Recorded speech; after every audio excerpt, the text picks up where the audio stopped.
Yeah, and if you are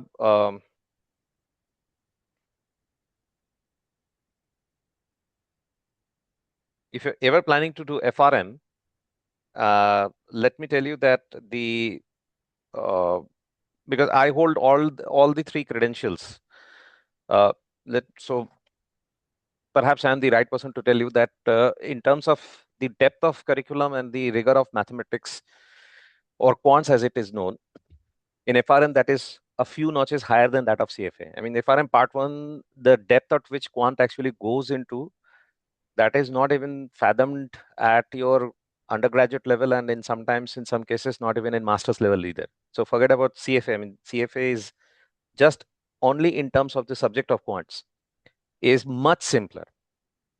So the point being that if you build this foundation good, it's only going to help you. And my objective of actually starting off with these kind of sessions are because what I see is that without taking any credit away from any of the prep providers, I'm sure that they're doing a fantastic job. But most of the prep providers that I see, including the most popular ones, as you have just named, unfortunately, there is an angle of commercialization because they have to complete a certain syllabus in a certain period of time. So a lot of concepts are actually simply glossed over. Okay, so that's Okay. the objective being that you just have to study from the exam point of view because it's a standardized test. At the end of the day, all the tests are at the end of the day are standardized tests to some extent at least. So you're going to get questions which are already repeated in nature. So if you attend those questions, that is good enough. But the problem is that real Okay. world actually does not work like that, right? For example, uh, Abhishek would know it in the risk management, in FRM part two especially, the kind of questions that are being asked are actually from the real world case studies. So if you do not understand quants as it should be understood, instead of actually mugging formula, that's where the problem actually starts. So my drive always has been, objective always has been to build the foundational block, to build the intuition. Because if you build the intuition, rest of the things will fall in place. And one thing periodically that I have always hated since my student days or my study days is I do not advocate and I do not actually ask anybody to mug any formula. Try to memorize any formula. Okay. I mean, there's a difference between mugging formula memorization and actually understanding it. If you understand the formula, there is no need to actually memorize them. For instance, give or take, I almost am adept with 5,000 formulas. The reason that I can actually work with 5,000 formulas almost instantly is because I do not memorize any one of them. I do not know any one of them, but I have the intuition to know all of them. So automatically I process and come to the manifestation of the formula. So enough with this GAN. Let me start. So let me first understand that what do you understand by statistics? And excuse me, what is the difference between statistics and mathematics? I mean, why do we want to have a separate branch which we are going to term as statistics? Any idea, Laksh? I think isn't statistics a branch of mathematics that studies the probability mainly? Anything else that can come to your mind? Data analysis based off of huge amounts of data to draw real world conclusions, perhaps. Okay. So if I have to differentiate between the two, why statistics and why statistics is not mathematics, in one line, I would say when it comes to math, a math will lead you to something called as conclusion. Okay. And when it comes to statistics, a statistics will lead you to something called as inference. Okay. Okay. Now, I, I mean, ideally speaking, hi Sushant, thanks for joining in. Ideally speaking, we would just a sec. Yeah,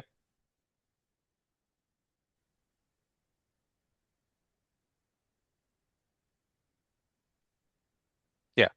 So ideally speaking, excuse me, when we say, let's say, example, a plus b whole square, you know from your basic mathematics understanding that this is always going to be a square plus 2ab plus b square. Okay, assuming a, b, all of them are real numbers. Now, this is a universal truth. Am I right? Yeah. This will never change, no matter what happens. But the branch of statistics never actually deal with it completely. Why? Because whenever we are actually talking about the statistics, we are neither talking about black, we are neither nor we are talking about white. We are always talking about something in between, and the something in between is called gray. Now, as ridiculous as it may sound, 99.99% of our universe is actually statistics.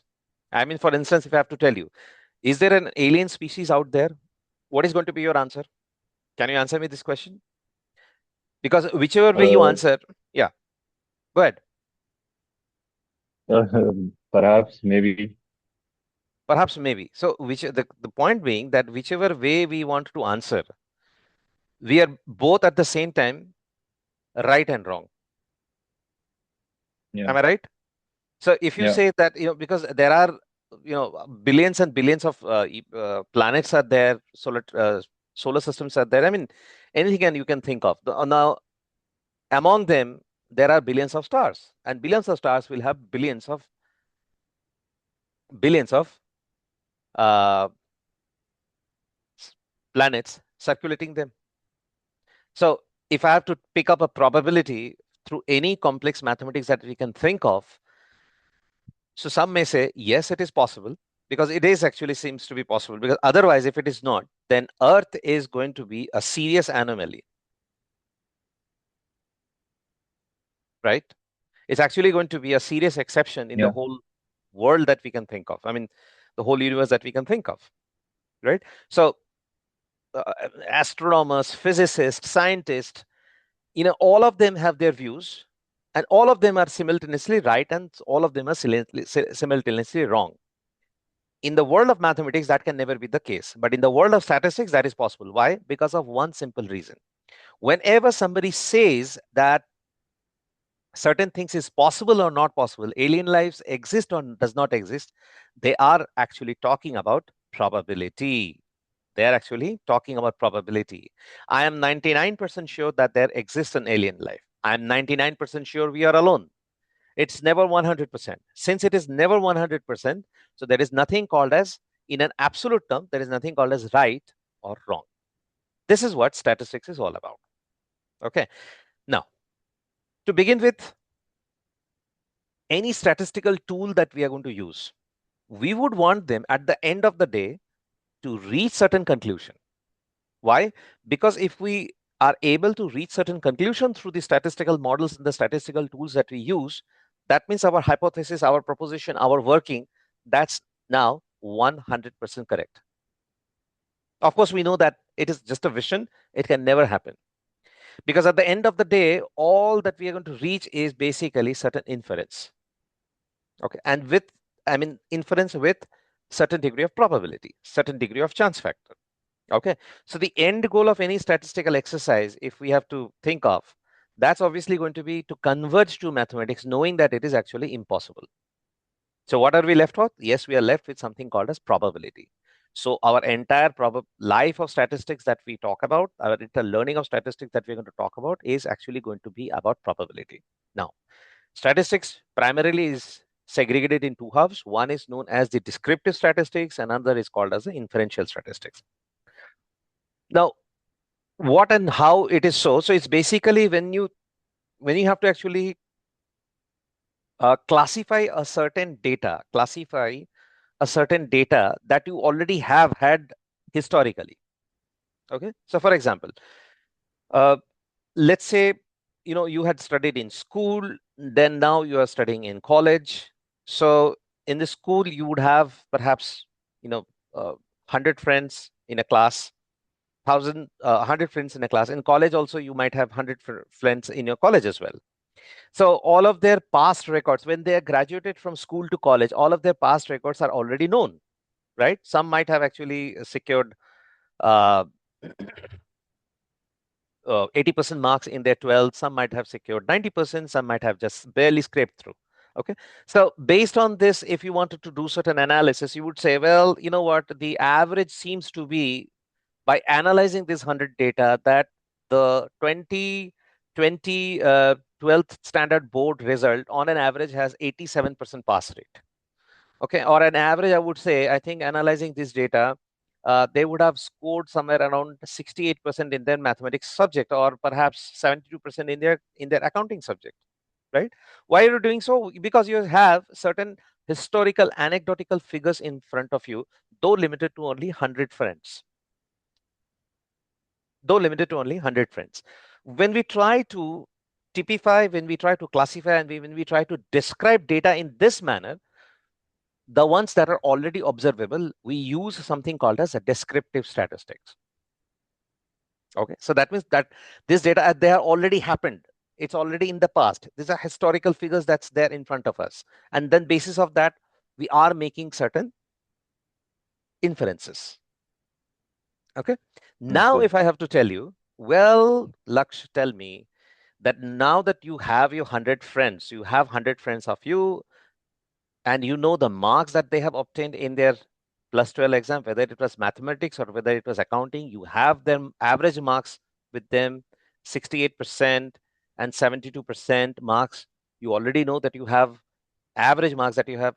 So these students, when they complete their graduation in BCom, assuming that you are doing BCom, so you have friends from BCom. So when they complete their graduation, what do you think that their performance would be? Will they score 68%? Will they score 90%? Will they score 80%? Can you tell me that? Most probably around the marks they got before, Most probably. Go ahead, go ahead. around the same percentage that they scored before. Why? Why do you say so? Why do you say so? Uh, because I don't they put an extra effort or they stop putting effort or any of that. Okay, so that means, So I just assume that, yeah, yeah, so in that case, you assumed that the past reflects the future. Am I right? yeah, The past reflects the future that you assumed. That means whatever has yeah. happened in the past is going to replicate in the same manner. Hmm. Do you think you're right? Uh, in some cases I might be, but probably not for everyone. Yeah. Probably not. Hi, Ankit. Hi, Samir. Kindly introduce yourself. Great to have you.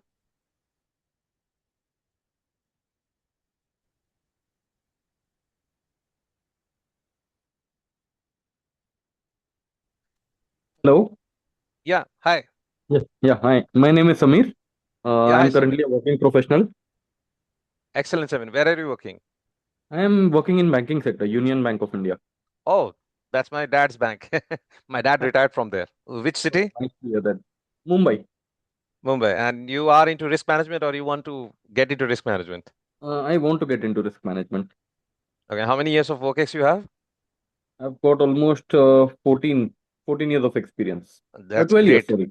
Not 14, 12 years. 12 So years. you're a mid-career level. That's excellent. Mid-career Excellent. level, you can So say you'll so. be sitting for your FRM exam, or how is it? I am just starting to Contem begin with, like, not con- registered as of now.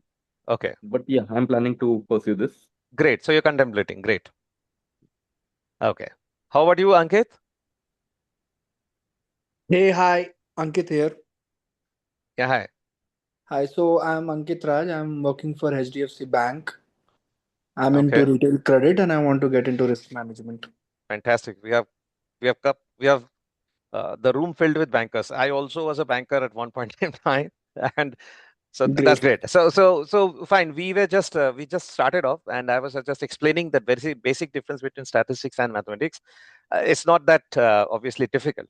So coming back to the question that Lexa asked you, so you say that the past is going to repeat in future, and that is how you say that when somebody who had scored 68% mathematics in their class 12 or 72% in accounts, they're going to replicate this performance in their graduation. And you say, well, that could be true and that could be false, right? With either of Yeah. this is either of this outcome, you're again going to, if I'm, so see, the point is that if I say true or if I say false, again, I know I'm neither right nor wrong. The degree where it differs is that what kind of probability or chance factor you are going to attach to it, right? So needless mentioning, Yeah. if you say that, you are 70% confident that they're going to replicate your performance, that means 30% of the time you're wrong. Somebody else might actually have some other opinion, exactly the opposite of the same. Okay. Nevertheless, what we have in front of us is certain data of class 12 performance, and basis that data, you want to predict some future in their graduation. So this is my standard 12th CBSE. Am I right? And this is my graduation, right? You're trying to predict. Needless mentioning that to predict, you're obviously going to have certain tools. You're obviously going to analyze something. And basis those analysis, basis those tools, you're going to make certain prediction. Those prediction can be right or wrong. I'm not getting into it. Certainly, those prediction is going to come with certain degree of confidence. Certain degree of confidence. Okay. Now, when you make use of the historical data to predict the future in this manner, we call that statistics the inferential statistics. Remember that I told you that statistics is about inference, about drawing inference. Okay. Inference and conclusion, they do not really quite differ much, but for the degree of confidence there. Inference and conclusion, they do not differ much, but for the degree of confidence. In some cases, if you have high degree of inference, that means 90% plus I'm confident about an inference. So I would say that, okay, fine, it has a higher probability of being conclusion. If you have low degree of confidence, so your inference obviously is not going to hold any water anyway. Okay, so the idea is that when we talk about statistics in two halves, one is the descriptive statistics. It is actually about the past data, typifying the past data, classifying the past data, studying of the past data. Okay, and then when we make use of those past data to make certain prediction in the future, forecast, projection, when we do that, not like your Bageshwar Baba, of course, with real data I'm talking about. Okay, when you do that, so obviously you are doing certain thing called as a inferential statistics. Okay, so these are two branches of statistics. Let me now play a little game. Let's take the example of an average. And the most famous average that I can think of is, of course, the arithmetic mean. Can anybody tell me what is arithmetic mean? Well, if I say I've got, let's say, 5 numbers, 2, 7, 1, 3, 11, and 14. So if I tell you that, can you give me the average? And I'm sure all of you will scream and you will give me the average. Quickly, can somebody give me the average anyway? Let me also calculate. I just made out certain number.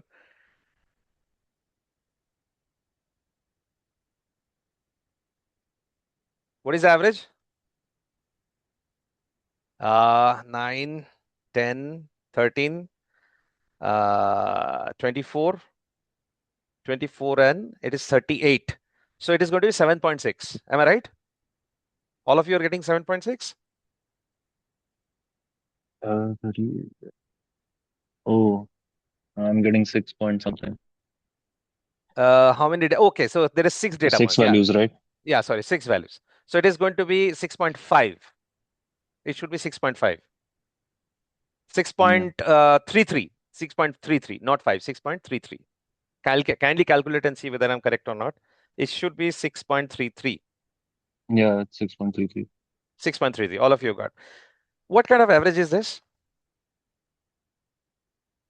This is what is known as. Yeah, go ahead. I want an interactive session. See, nobody is a teacher here. We all are student, let me tell you. It's just that I have a little bit more experience than you. That's all. That is all. I'm still a student. I'm going to remain student for the rest of my life. What kind of average is this? An arithmetic average. mean. Arithmetic average or an arithmetic mean, right? And this is the most famous average that we make use of. And why do we use average? Why are so we fascinated with average? Can anybody tell me? Samir, Ankit, Raj, Laksh. Why are we fascinated with average? Helps us draw conclusions based on data points. Because average serves the purpose of representation in the most simple and elegant way. Is it not? Yeah. Am I right or am I wrong? Whenever you think of anything, I mean, let's take the movie that was released last Friday, or let's say the recent hit movie. What was the name? Dhurandhar. So Dhurandhar was a super hit. According to whom? According to whom? The viewers, of course, the ones that actually went to the audience, uh, went to watch the movie in the multiplex or even at the comfort of their home. They watched the movie, and then the rating was taken. They were asked to rate the movie, and on an average, they said, well, it's a movie. Uh, 83% gave a positive thumbs up. Okay, since it is so,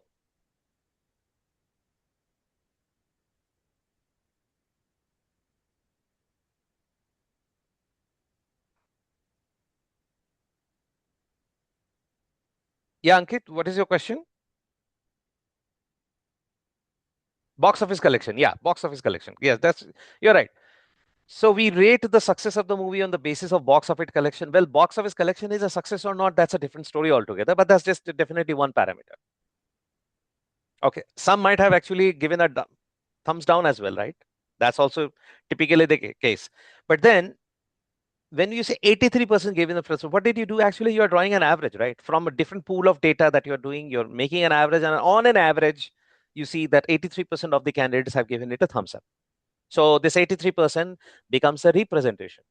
So it's a perfect fit, isn't it? So when we say average, average makes our life simple. Average helps us to deal with millions of data all at the same time. Is it good? Is it good or is it bad? Yeah. What do you think? Samir, is it good or is it bad? It is good. It is good. Right. However, there is a small catch to this whole thing. The small catch is this is only good if the data is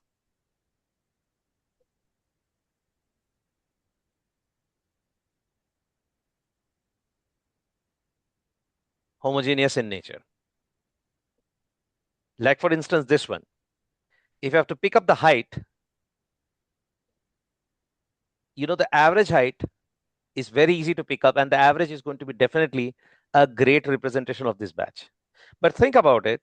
Let's pick up any one of us. Let's say I am working in certain company and my salary is, let's say, 30 lakhs per annum in Indian currency. Okay. Now, let's pick up one more candidate. Okay. Let's call that person Manoj something. His annual salary is around 40 lakhs. So if I have to pick an average, you will say 35.5 is the average salary of these two people. Now, these two people are simply representation. We can actually expand the class as well, right? Now, this 35.5, is it a true representative of both of them? The answer is definitely yes. Why? Because 30 and 40, there isn't really much difference magnitude wise. But let me ask you the same question and say, what if my salary is 30 lakhs and Mukesh Ambani's salary is 100 CR? If we make an average, our average salary is 50 crore. Is it a true representation? No. Is it a true representation?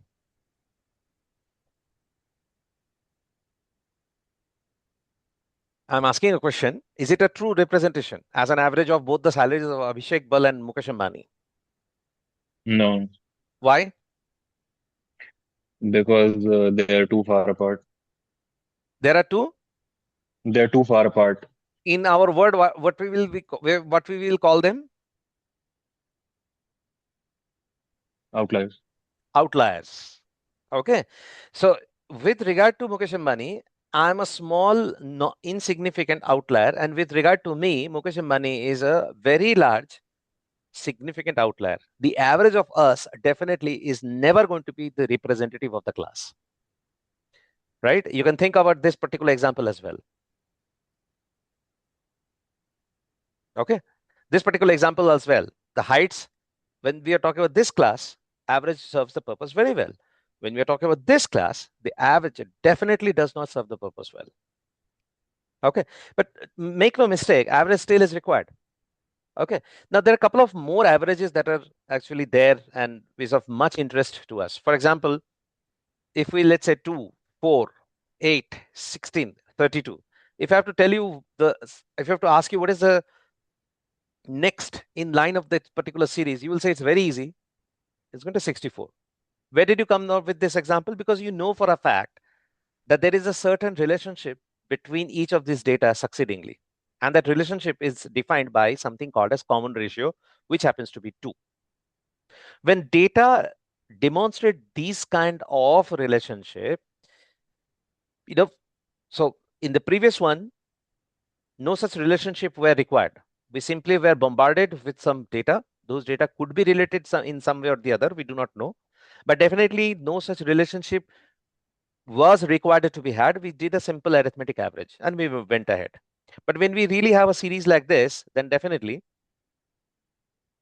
the next term can also be predicted. So that means in such a series also, if I have to predict the nth data that is possible, such a series is going to be determined by something called as geometric mean. So this is one more average that's there.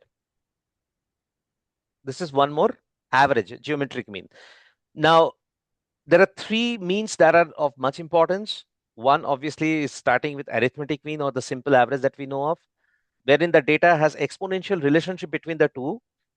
Then succeeding data, then that can be either represented through something called as geometric mean, or in extreme cases, they can be represented through something called as harmonic mean. We're going to talk about all of them. Don't worry about it. Okay, just know this fact that when we talk about arithmetic mean, we are really talking about data points that are actually distance by a constant amount, Okay, so for example, if we let's say 6.6.33, so if we organize this data from lowest to smallest, how it is going to look like? It is going to look like 1, 2, 3, then 7, 11, and 14. Where is the average? Average is definitely somewhere here. 6.33 is somewhere here. Okay. Why it is important? Because 6.33, 50% of the data is below 6.33, that is equidistant. 50% of the data is above 6.33, again, it is equidistant. That is what actually arithmetic average does to here. The geometric average, on the other hand, tries to focus upon something called as the common ratio. And through this common ratio, it helps us in enumerating any series of data if they are in sequence. But if the data has got higher power in themselves, for example, one data is 2, second data starts with 8, and third data becomes 243, and then it becomes 1713. So here you can understand that not only that there are outliers by natural mean, but if there is any common ratio existing, those common ratio might be in exponential manner. E to the power x, we call them. Okay. Now, depending upon what is our objective, either of these means can actually be put to use. There are quite a few number of other means as well. Arithmetic mean, geometric mean, harmonic mean, something called as Winsorized mean, then something called as trimmed mean. Per se, right now, they are not important. For now, it is essential for us to know that there are 3 sorts of mean that we are going to deal with: arithmetic, geometric, and something called as harmonic. Let me give you an example of a harmonic mean. And this is a very funny example. You see, we are talking about a person who has run a marathon, not exactly a marathon, he has only run 1 mile. Okay. This 1 mile, the first half mile, he ran at a speed of 15.5 miles per hour. And the second half mile, he ran for 0.5 miles per hour. Okay.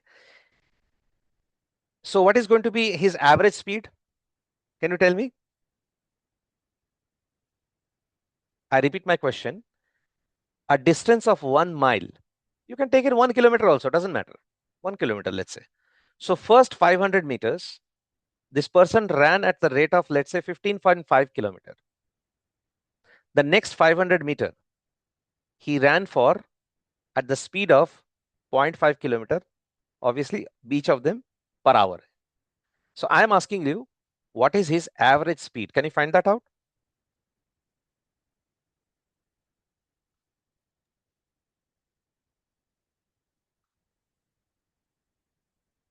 Great.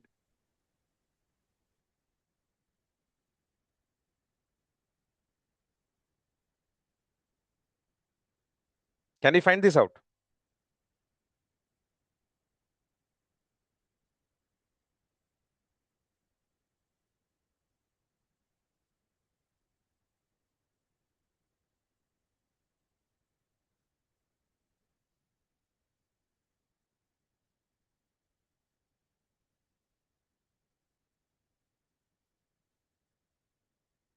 Tell me, whatever. It's common sense. I mean, it's not very difficult. I can throw some idiotic formula. For example, HM, I can say out here, it is going to be 2 divided by 1.1, 15.5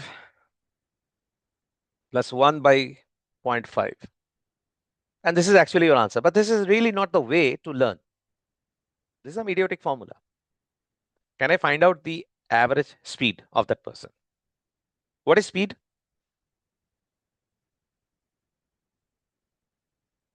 Total distance by total time. Am I right? So the first distance of 500 meter, he ran at the speed of 15.5 kilometer per hour. How much time did he take? Can we find that out?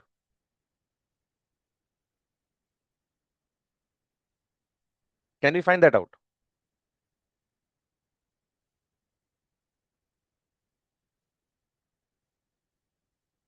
How much time he take?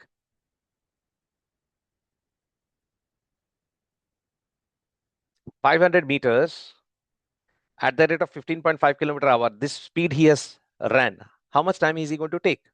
Come on. This is something you have done in class 6, class 7, maybe class 5 also. It cannot be that difficult.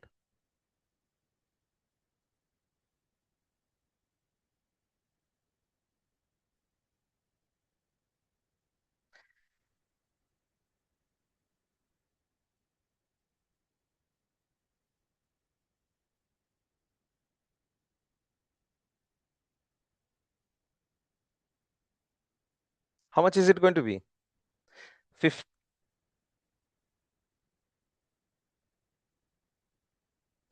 15.5 kilometer per hour, right? Per hour, on a per hour basis. So it's easy, isn't it? It's going to be 0.5 divided by 15.5. It's as simple as that. This is the time that he's going to take in hours. If he runs 15.5 kilometer in 1 hour, how much time is he going to take to run 500 meters or 0.5 kilometer? 15.5 in 1. 1 in 1 upon 15.5. 0.5 is 1 by 15.5 into 0.5. This is an hour. Am I right? Anybody has any issue in understanding this? It should be fairly simple. You have done this in class 5, class 6. Okay. Similarly, if he runs 0.5 kilometer per hour, how much time is he going to take to complete 0.5 kilometer? 500 meters means 0.5 kilometer. Obviously, it is going to take 1 hour. This 0.5 divided by 0.5. Right? So total time taken is definitely 0.5 divided by 15.5 plus 0.5 upon 0.5. And total distance is how much? 1. Because it is 0.5 plus 0.5. If you do this, this is equivalent to this only. And you're going to get an answer of around 965 meters. Or let's say 0.965 kilometer per hour is his average speed out here. Okay. Now, in general, what people may do, they will say, I have run the first half at 15.5 kilometer. I have run the second half at 0.5 kilometer per hour. So that means my total average is going to be 15.5 plus 0.5 divided by 2. That means I ran for a kilometer at 8 kilometer per hour. People who will do this mistake are very, very common. They're going to do this mistake. But in fact, this is not the answer. The answer is going to be 0.965 kilometer per hour, because you can imagine yourself what is happening here. In contrast to this 15.5, this is an outlier. In contrast to this 0.5, this is an outlier. So in effect, what has happened is that this person who was running this total distance of 1 kilometer, the first 500 meters, he ran very fast. He ran very fast. He took only 3 minutes to complete this. Only 3 minutes he complete this. You can calculate for yourself how much time it takes. 0.5 divided with 15.5, that is in hour. So you can simply multiply this by 0.5 by 15.5 into 60 minutes. Okay, you're going to get somewhere close to around 2 minutes, 2 minutes something. Let's say 2 minutes. You're going to get, so within 2 minutes he ran the first 500 meters. But the next 500 meters he took 1 hour full, because his speed was only 0.5 kilometer per hour. So total time he took is around 1 hour 2 minutes.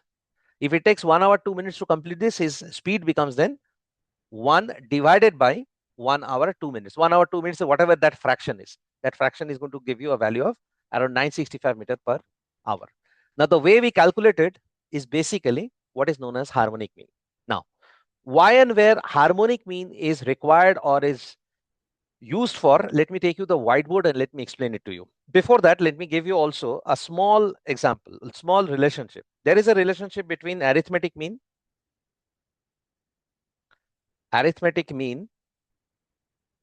then we have geometric mean, and then we have harmonic mean.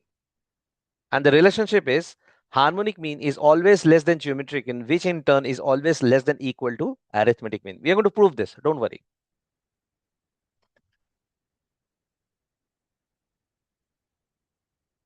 Let me just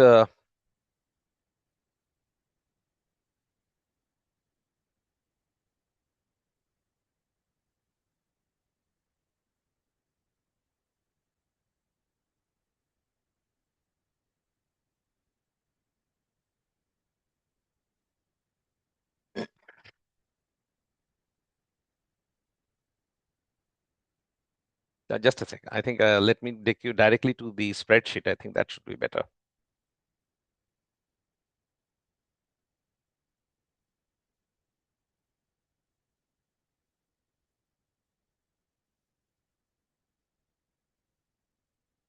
Okay.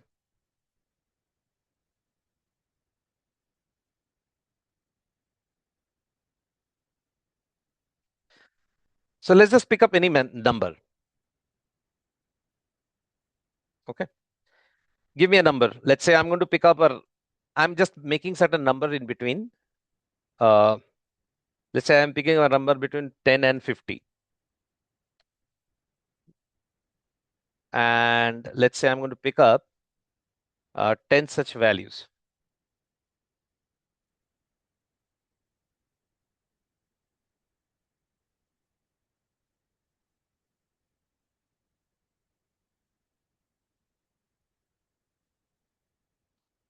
Let's say I pick up 15 such value.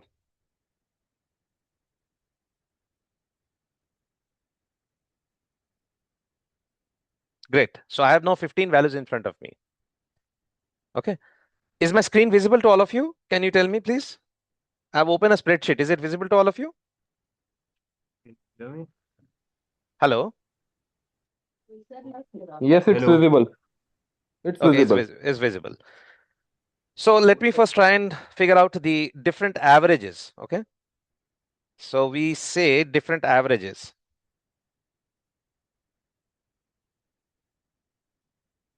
And do not forget what averages does. Averages actually does the job of representation. So first we are going to pick up is the arithmetic mean, or the average that we know. Then we're going to pick up the geometric mean. And then we are going to pick up something called as the harmonic mean. And let's see whether our proposition is correct or not. So we can do it either way. We can do it the manual way, but to save time, I'm going to show it to you in Excel command itself. So I select the series and I give it an average.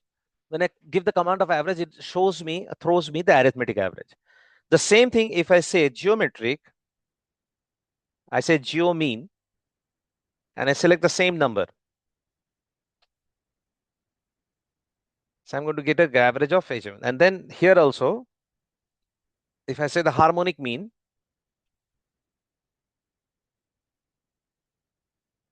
you get a value of it. Now, do understand that these values keep on changing because this is randomly selected. The moment I keep on pressing the F9 button, you will see that these values keep on changing. But there is one important thing that I want all of you to pay focus to. Even though this data keep on changing, you would see one relationship is not changing at all. One relationship is remaining constant. Can you tell me which is that relationship?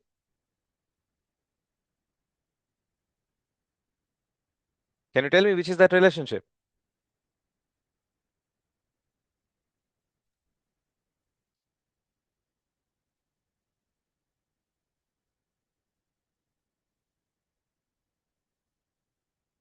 Yeah, I'm asking a question. Please answer.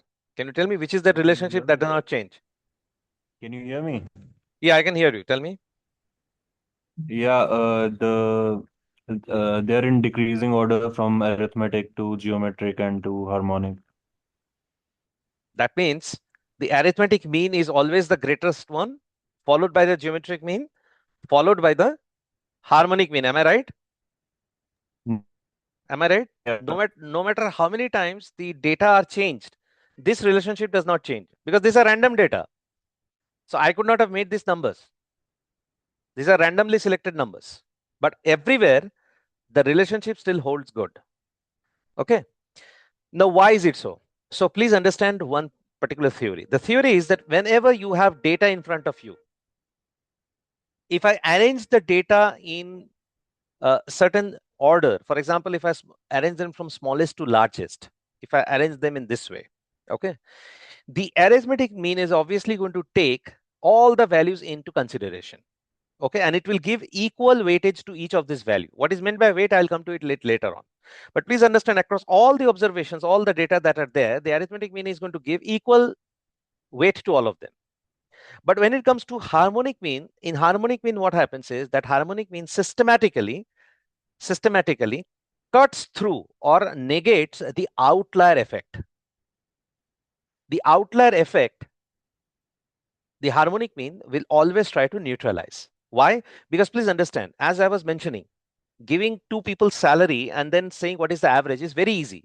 But giving 4 people, 10 people, 15 people salary who are working in the same organization, same office, in the same rank, you will say what is the average salary? That is very easy because they are homogeneous data.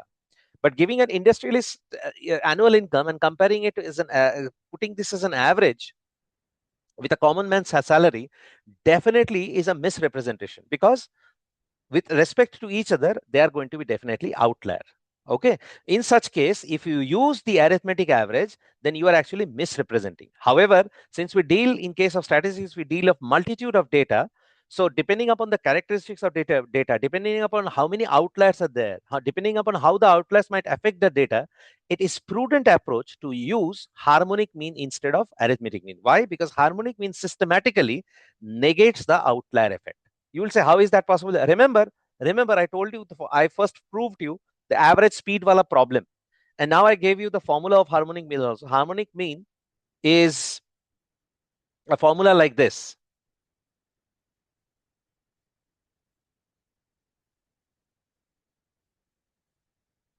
Okay. So that means n number of data points, we keep on taking the reciprocal. Now, as you may understand, if n1 or nn, if these two are either very small or very large, then the reciprocal of them will definitely behave otherwise.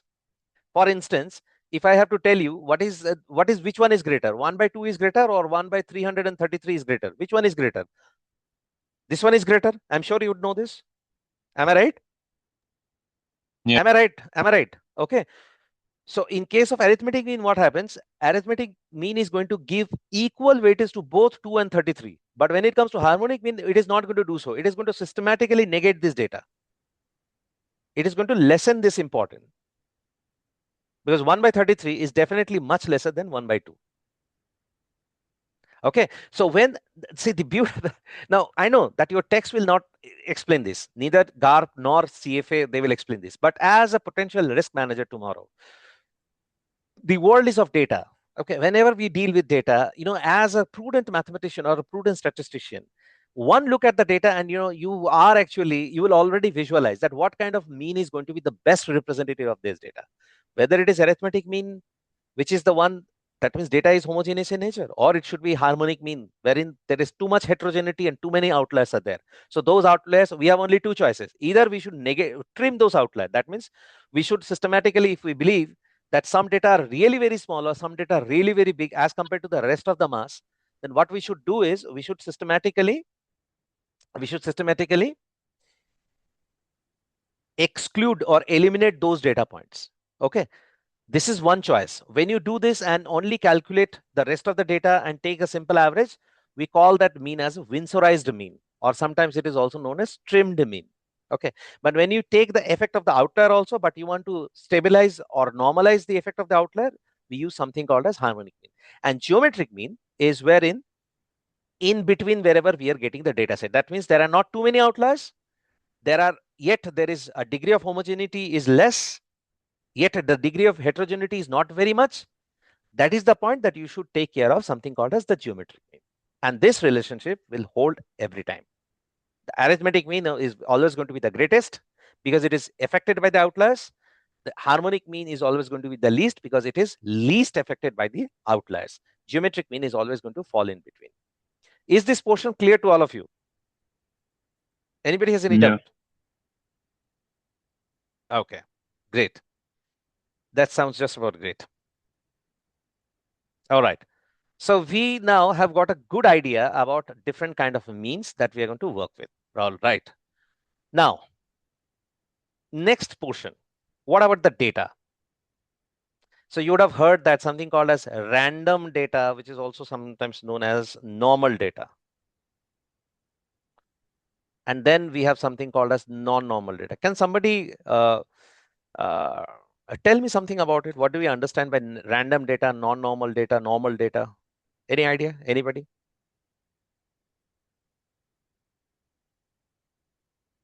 We have so many bankers here with us. Samir?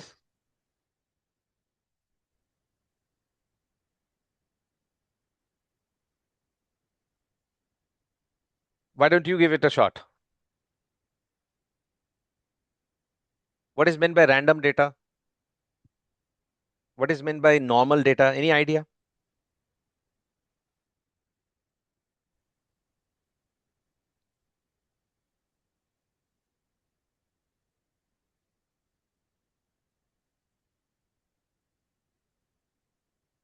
So Laksh, can you answer? Uh, I don't know. I guess random data is collected without any particular parameters on how on who is part of the selected data, Okay. All right. or maybe the way it's graphically distributed, I guess. This is the way graphical distribution. Let me give you some let's take a very abstract example. Let's take a very abstract example. Let's say there are 30 strangers, including you. One fine morning, you wake up and you find that you're marooned in an island, which is far away from civilization. Okay. You're on your own. You do not know your coordinates. The coordinates are not known at all. You don't know where you are. Okay. I'll come to it later on that why this particular figure of 30 has been chosen. You could have chosen any figure, but 30 seems to be about right.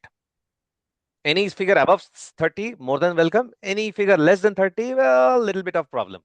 But mostly 30 is fine. I'll tell you later why 30 I've chosen. But let's just say that there are 30 strangers that are stranded in an island and all of them are unknown to each other. They do not know how they have landed. Okay. And obviously there is no means of communication with each other.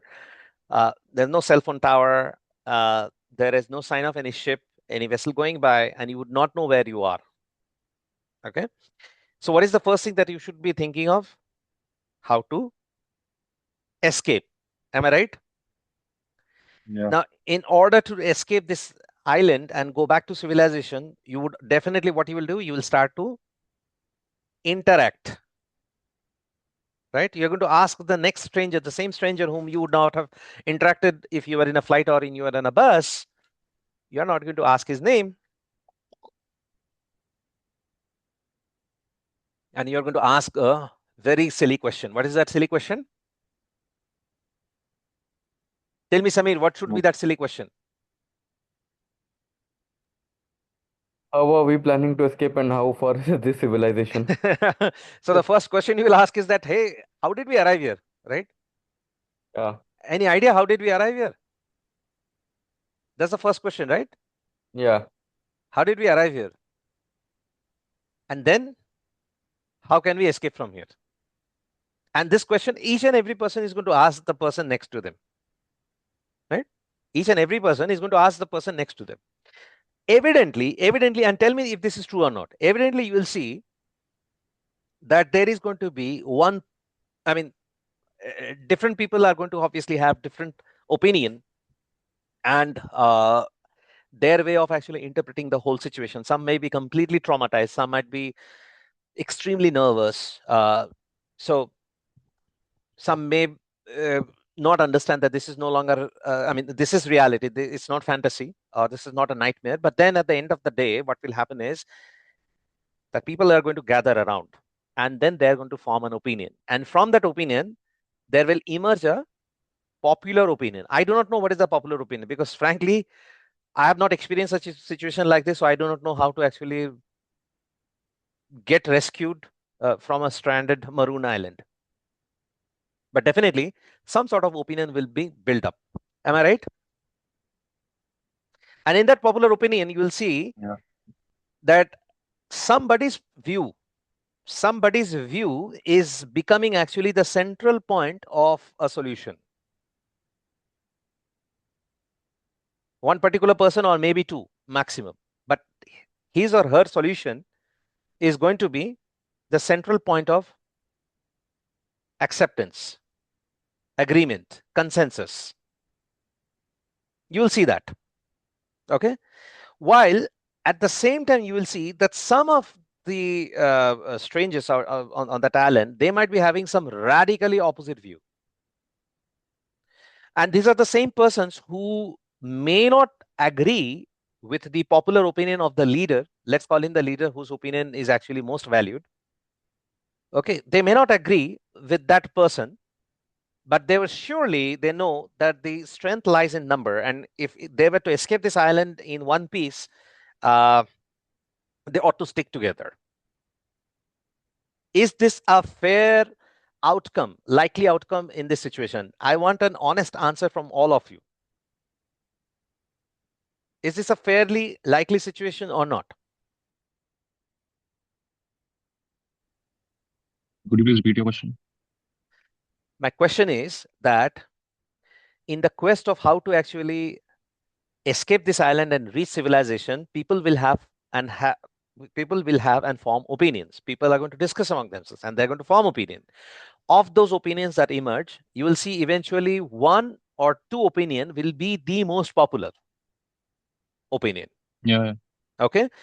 That this is the route that we must take. This is the strategy that we must embark upon. This is something that we should be hoping for. And this is how we should be having an action plan.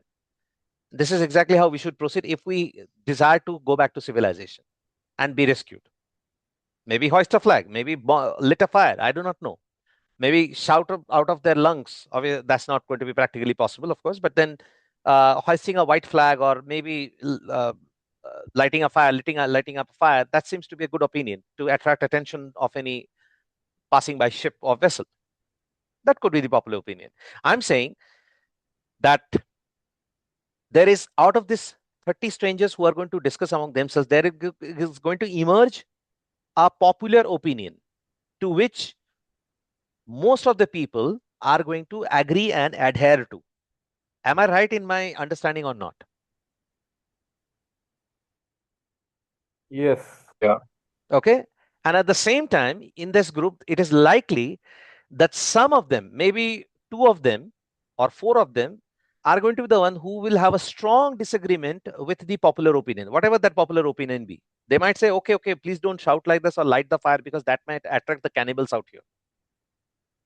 Or some jungly janwar, some wild animals might be there. We do not know. So, but they might be having some radically different idea. Does it happen or does it not happen? Tell me, does this thing happen or not happen? In a in Yeah. your office setup as well, in your group setup as well, in your friend setup as well, these kind of things are regular occurrence or not?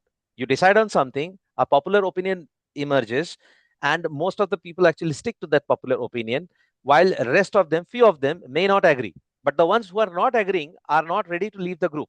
They're still sticking with the group out here because they understand that the only chance that they would have to escape this island in one piece is by remaining with the group.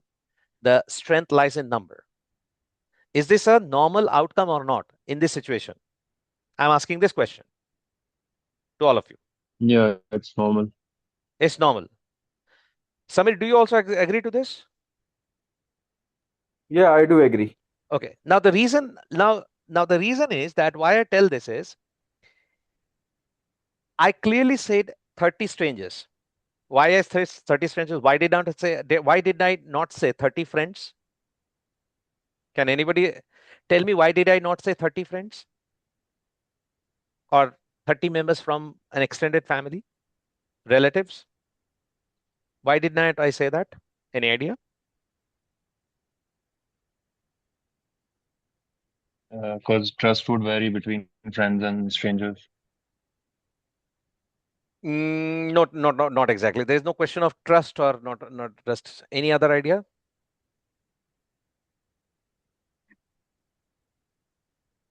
Why did I not say friends? Why did I not say relative? Because a friend or family are known to each other, right? Yeah. If they're known to each other, they're likely to bias your opinion. Am I right? They're likely to influence your opinion. Okay. Am I right or am I wrong? Yeah. Yeah. Right? But when it comes to strangers, that means nobody has got any sort of bearing with the other person, right? They're completely unknown to each other. They're strangers, right? Mm. But even in those setup as well, even in that case as well, there will emerge a popular opinion. There will emerge a natural leader, and that opinion is going to be held central, while some of them are going to have some different viewpoints, but still they would want to be identified with this group. It's not that they would not going to be identified with this group, but they would want the opinion to be skewed to their end, which does not happen typically.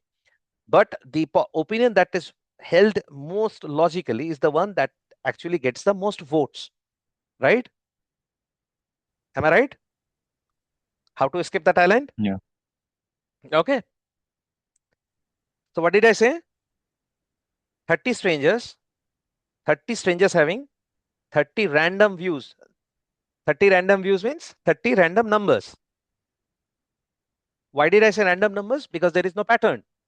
There is no bearing. There is no relationship. There is no discernible relationship anywhere among these numbers.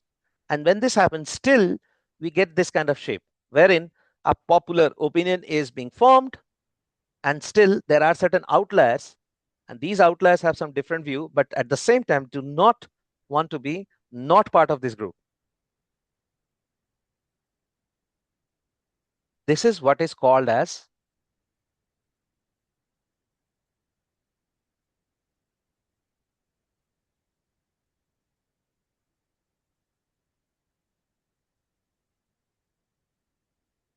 normal distribution.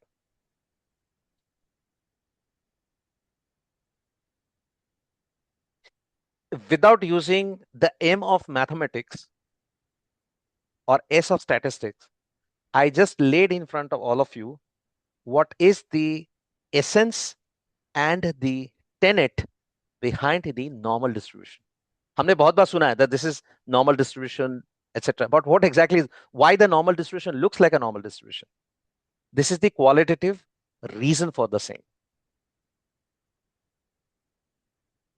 Okay.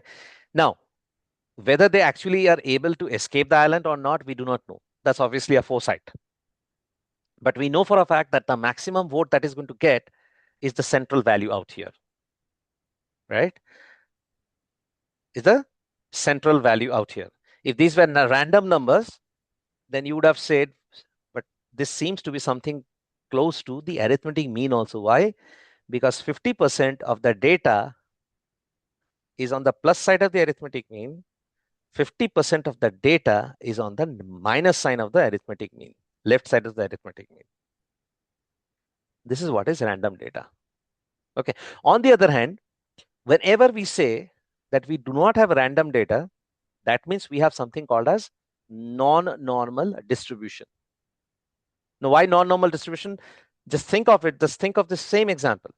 Just think of this same example. But now you replace this 30 strangers with a mix of some friends,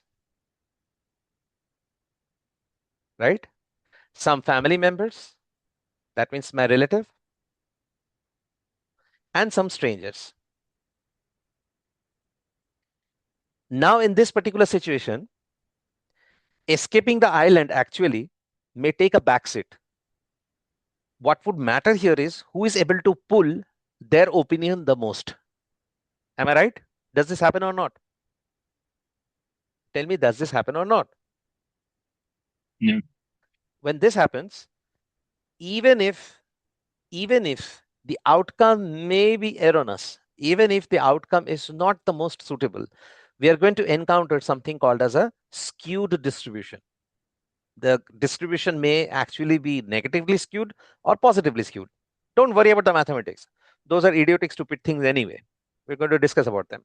All that you need to know is that these are the same group of outliers or clustered data who have certain homogeneity, and their homogeneity pulls the data on their part. Just like in a class where the average marks in mathematics is 72, suddenly a topper enters the class. If he enters the class, or three of the very good students enter the class who regularly scores 95 plus, obviously by the mere introduction of these three new students who are very good at mathematics, the average will be immediately be climbing to, let's say, 85, because they will be able to pull the data on their end. The reverse is also equally true. If the average marks is 72 and some inferior students actually get into the class, they're going to pull the average down to 60. Non-mathematical way, non-statistical way, I just explained to you the essence of random data, what is meant by normal distribution, and what is meant by skewed distribution. Anybody has any question? Let me know. Anybody has any question? Let me know. I'm not getting into mathematics. Okay. Now, there was a reason that, I told you that why this magical figure of 30, because anecdotically, historically, empirically, it has been seen that a normal distribution can be had if we have 30 or more random data in front of us. The keyword out here is random data. Why this magic figure of 30? Well, that nobody can say. It's in nature. For example, the value of pi is equal to 22 by 7 or 3.14.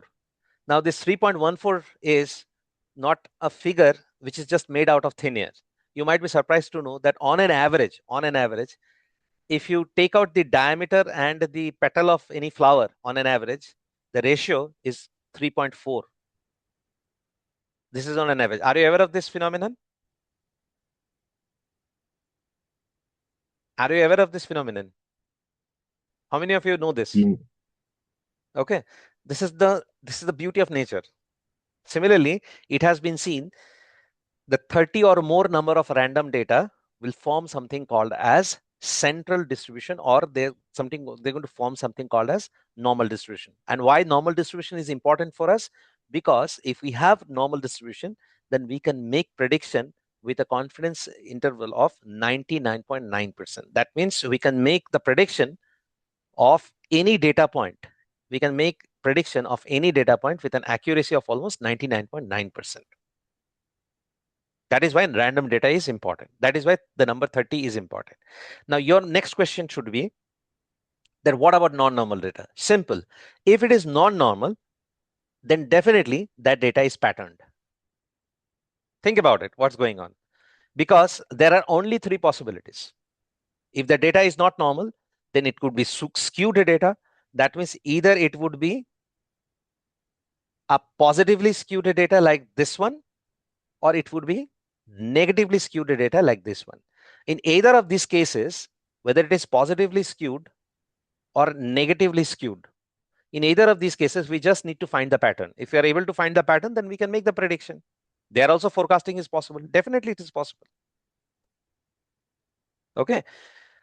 So the idea is that whenever we have data, raw data, these are called as raw data, univariate data. Whenever we have these data, the first thing is for us to understand what is the type of data we are dealing with. Are we dealing with normal type data, or we are dealing with non-normal type data? If non-normal type data, is it positively skewed or is it negatively skewed? There is one more type of non-normal data, which is though symmetrical, but has either high kurtosis or low kurtosis. I'll explain that later. Don't worry about the kurtosis part because it will be too much right now to explain without the help of mathematics. Okay. The first thing that we know this. Second, how do we know that we know whether the data can be having a normal distribution pattern or non-normal distribution pattern? Is by simply observing that whether there are, what is the frequency of outliers? Are there too many outliers? You can perhaps then go and check that, well, if there are too many outliers, then likelihood is that the data is going to be partially skewed. Okay. On the other hand, if the data has not much outlier, seems symmetrical, then you're perhaps good to go. But in either of these cases, the key point out here is forecasting is possible. Prediction is possible. Okay. Prediction is possible. Either of these cases, forecasting is possible, prediction is possible, and this will lead to something called as drawing inference, which is the key word of statistics. Of course, as we said before, that any statistical tool's ultimate aim is to become mathematics, knowing that it can never be so. Knowing that it could never be so. Okay. Now, let's also understand one thing. And that is, there's something called as the measures of central tendency. We talked about already means. There is something called a central limit theorem also, but then don't worry about all those things. I have already, the entire syllabus covered, all the entire mapping has already been done. Those video series are already available, wherein I have worked out examples in spreadsheet, in R programming, to illustrate that how actually things move. But just know this, that I'll just draw from the previous example itself. Okay, let me take you through the whiteboard. I think that should be fine.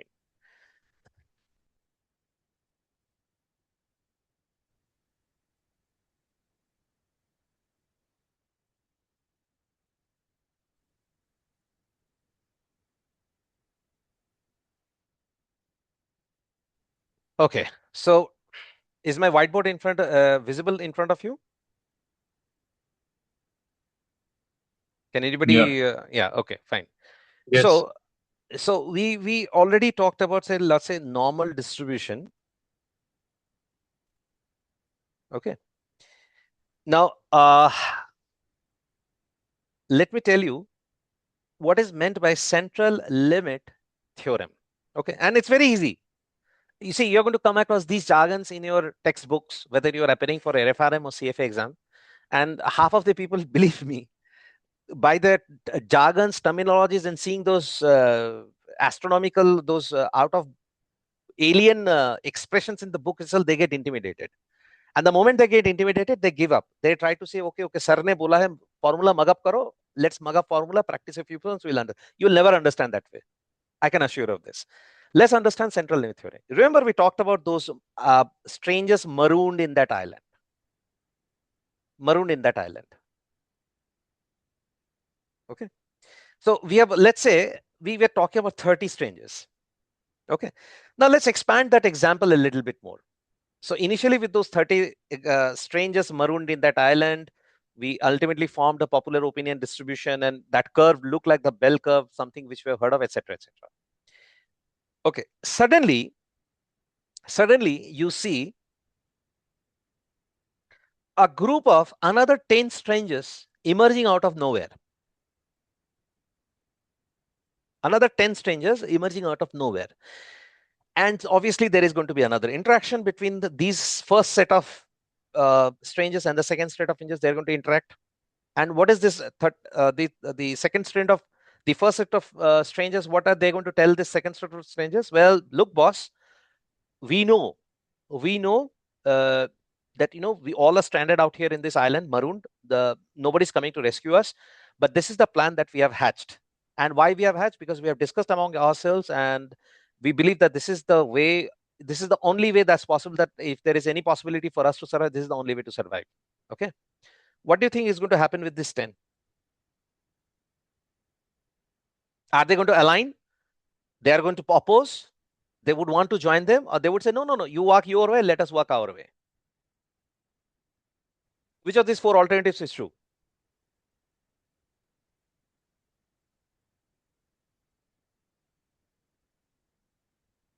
Samir, Laksh?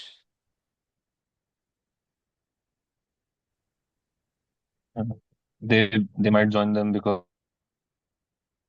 What do you think, they Samir? wouldn't want to be alone. What do you think, Samir? Probably they might want to join them, as told by Laksh. But again, the possibility of two of them, yeah, one of them opposing it also arises. So Let's assume 8 of them. So both of you identified one thing. 30 is greater than 10. They might have already formed some opinion. That opinion has already gathered the momentum.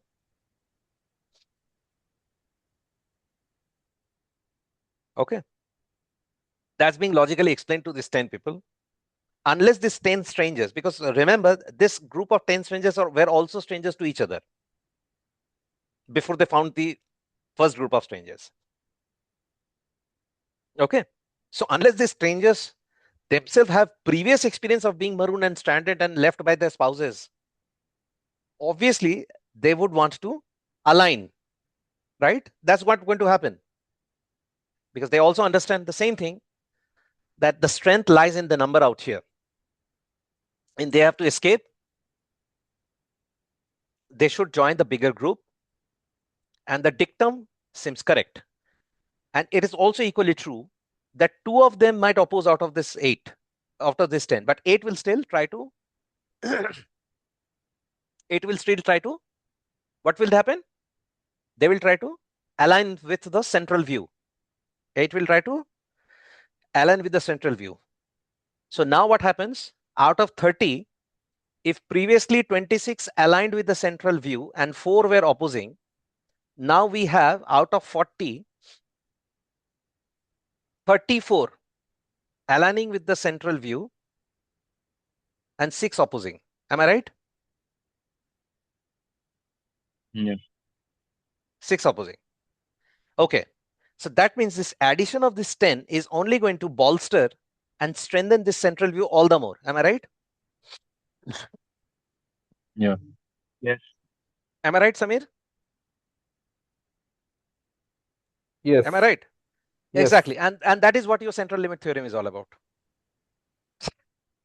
That is all your central limit theorem is all about. It says that as the sample size increases, the tendency of the data to align and cluster in and around the mean data, that is the expectation parameter, increases, and thereby also decreasing the standard deviation and thereby decreasing the standard error as well. That's the bigger definition, or the in toto definition of the central limit theorem. But all that it means is this one. Because the sample size now increased. Initially, the sample size was only 30. Now the sample size is 40. So as the sample size increases, the popular opinion is getting all the more strong, right? It's getting aligned. And since it is getting aligned, then obviously what will happen? More and more people are going to become homogeneous in and around here. If more and more people becomes homogeneous around here, the variation of views, that will reduce or that will go up? The variation of views will reduce or go up? Reduce. It will reduce. That means it will come down. Let's call this variation of views as variance. So variance will come down. If variance comes down, then there is something called a standard error. Don't worry about these things. The standard error will also come down. And there is a good, if the standard error comes down, that's a very good thing to happen. Okay. But that is all your central limit theorem is all about. So again, without getting into mathematics, I just gave you the tenet of central limit theorem. You're going to study central limit theorem, but I can assure you without an iota of doubt, in this case, I am mathematically 100% confident that whenever you read your central limit theorem in your book, whichever book you refer to, whether it's GARP or CFI, you will never forget central limit theorem if you recall this example. And this is how, my dear friends, you should study. Quant is fantastic. I'm telling you, quant is and the FRM quant is, it's out of blue. I mean, I regard it as one of the best things to have happened. It is fantastic, literally, but you should know how to study. All right, so this is what is a central limit theorem is all about. Let me now get back to our text and see. Oops.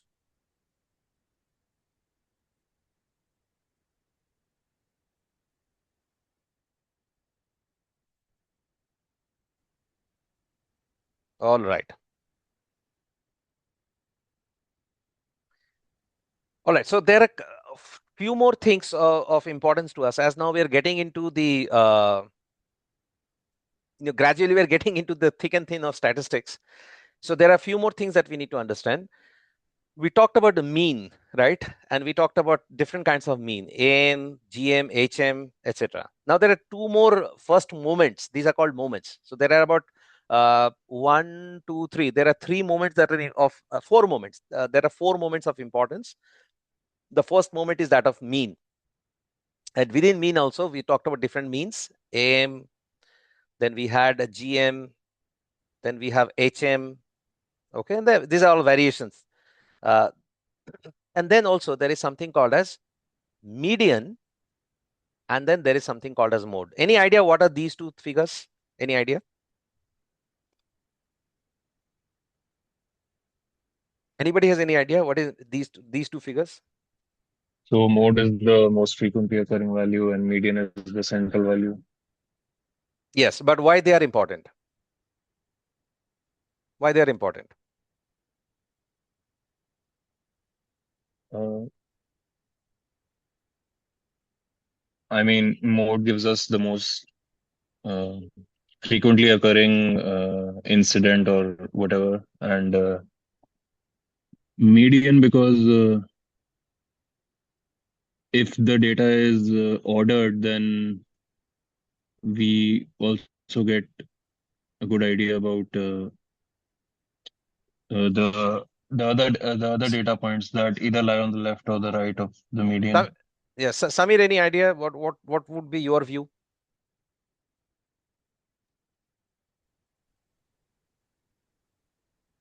Okay, so by now we have understood that data can be of two sorts. Either it's going to be a normal data. That means if we plot them somehow, we're perhaps going to get something a symmetrical shape. Why this is symmetrical shape this way? Why there is a bell-shaped curve? Again, we are going to talk it a little later. Okay, versus we have these are also random data, and versus we have already non-normal data, which we tell to be, skewed data, whether it's positively skewed or negatively skewed, as the case may be. Okay, but let's understand one thing. Whenever the data is skewed, that means the outlier has got more impact on the distribution as compared to the rest of the data. Am I right? Because the outliers are the one which actually causes this skewness. Am I right? Yeah. Samir, do you agree? Just think about those Yes. things, people forming opinions, strangers forming opinions. Suddenly they're a Yeah. mix of family. The family will always have biased view because they will form a cluster within themselves and they will try to pull the popular opinion to their end. Okay. Now, if your earlier example of mean or average is intact, the use of mean or average, as I have actually stated, you would definitely understand and you will definitely agree that when the data has outlier, the average as we know it, the mean that as we know it, is really not the true representative of the underlying data, because the homogeneity of the data is lost now. Am I right? And that is precisely where the next two first moments, these are also first moments, comes into picture. Starting with the first, which is known as the median data, and another which is known as the mode value. Okay, now they both are important. Why? Because typically what happens, if the data is symmetrical and is normally distributed, then the mean and the median and the mode value, all of them will be same. Just think about the stranger example in our strangers in the island wala example. All of them are going to be same.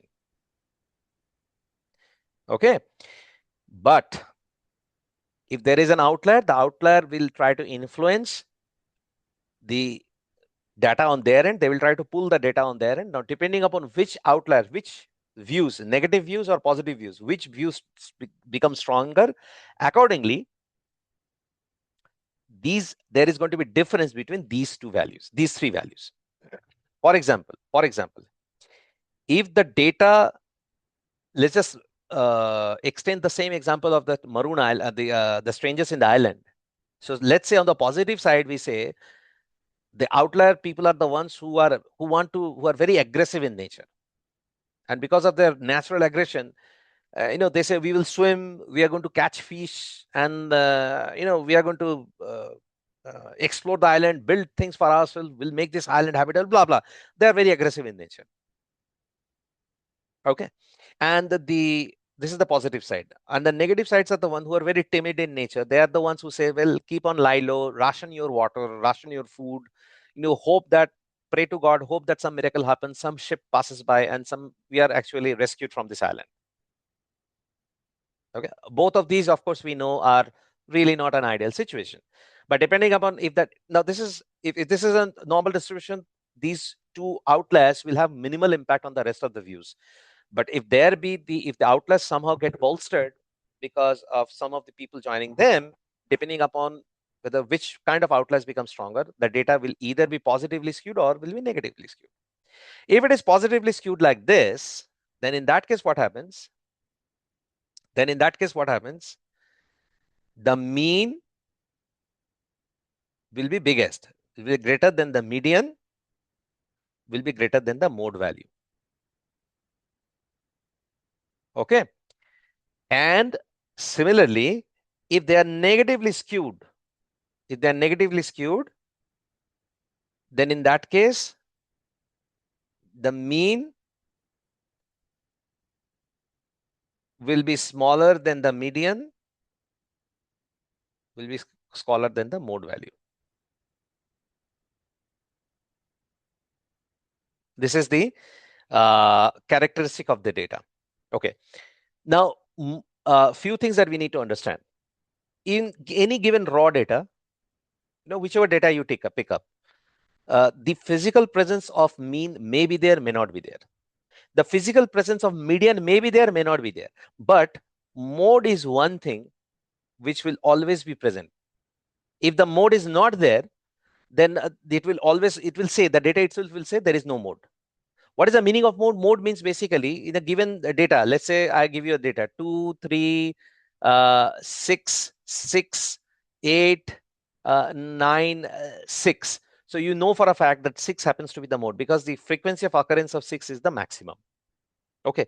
But instead, if I give you a data point 2, 3, 7, all of them are unique in nature, 11, 13, 16, then obviously there is no mode in this particular data. There is a median, but there is no mode in this particular data. There is a mean, but there is no mode in this particular data. So to this effect, we must understand that for a mode to be there, it must physically exist as part of the data. But for a mean or median to be there, it is not necessary that they should be part of the data. Why is it so? Again, there are a lot of things that's there because it hinges around something called as discrete distribution versus the continuous distribution. So those things obviously we need to understand, and then that's another topic. Here we are just building the intuition. Okay. Now the key point out here is that why, if it is so, then okay, we understood the median part of it. What is the median part of it? Median would mean that if you arrange the data, some raw data is being given.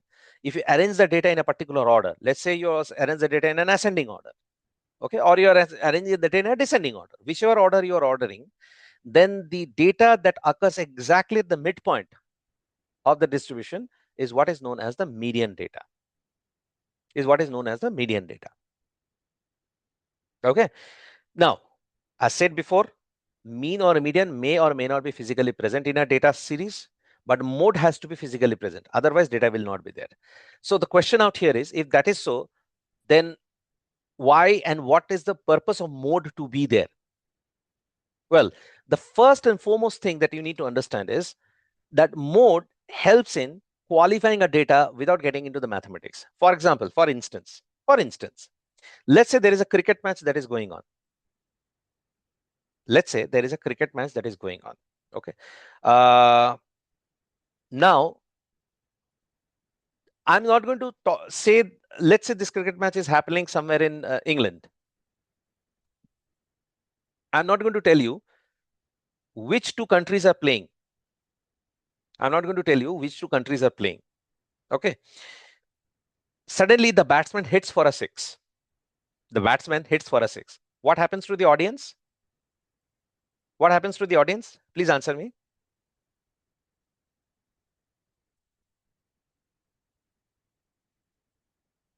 What will happen to the audience? They will cheer up. They will Cheer they will up. cheer. They will cheer up. They will cheer up with their flags, right? They will cheer up with their flag. Am I right? Yes. They will cheer up with the flag. Either that is painted on their body or they will hoist that small flag that is there. Okay. The opponent team might also be there. They would also be flaunting their flag either on their dress or on their forehead. They will tie a bandana or etc. Obviously, we can understand when the opponent team, the batting team hits for a six, the opponent team is going to be somewhat subdued. You only happen to see the stadium when you're just walking through your room and you saw in the television your son was watching or somebody was watching the cricket match. You only saw that audience actually they are cheering. They got off their seat, and one particular country's people were actually dominating the entire stadium, and they were actually kind of cheering up. The opponent team's supporters were also there, but this one were actually cheering because the batsman hits for a six. Okay, you wait, and the next ball that happens, the same batsman got out. So the first ball he hit for a six, the second ball he gets out. So now what will happen? What do you believe is going to happen in the audience? Answer me fast.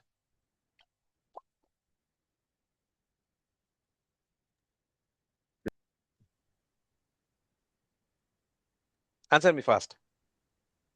Yeah, there won't be anything as such. Means the cheering will go down.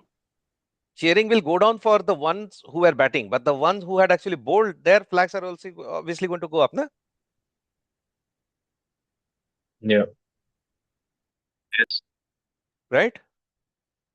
Now, just by looking at this, you have no other data. You have no other data.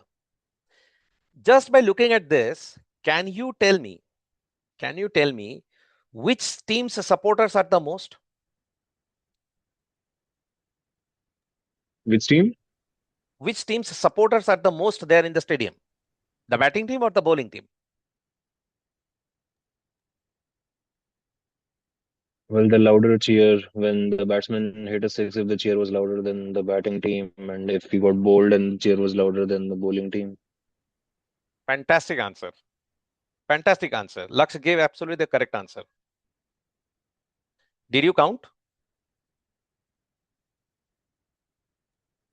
Sorry? Did you count? Did I count what? You said that the loud was the cheering was louder in case of the batting team. Did you No, we count? did not count. You did not count because you have no way Yeah. of counting, right? Yeah. You have no way of counting. Yeah. How did you still say the answer? Your answer was correct, but how did you say this?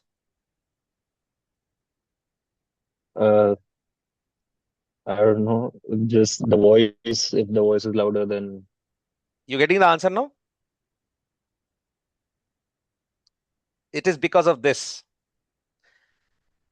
The maximum occurrence and the frequency has the most impact when it came out in the form of sound from your television.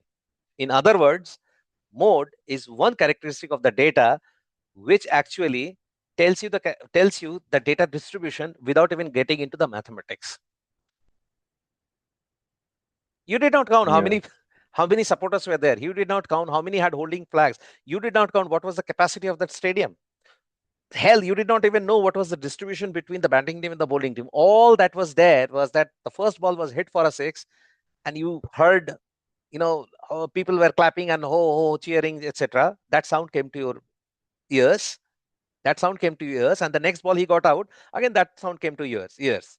But the next ball that was bowled that the batsman got out, this time it was a dramatic effect nonetheless, but the intensity of the cheering was somewhat less than the intensity of the batting team. That gave you a qualitative analysis of the data without getting the mathematics of it. And that happens because of the function of mode. Is this clear now? Yeah. Samir, what do you say? Clear? Essence of mode? It is clear. Excellent.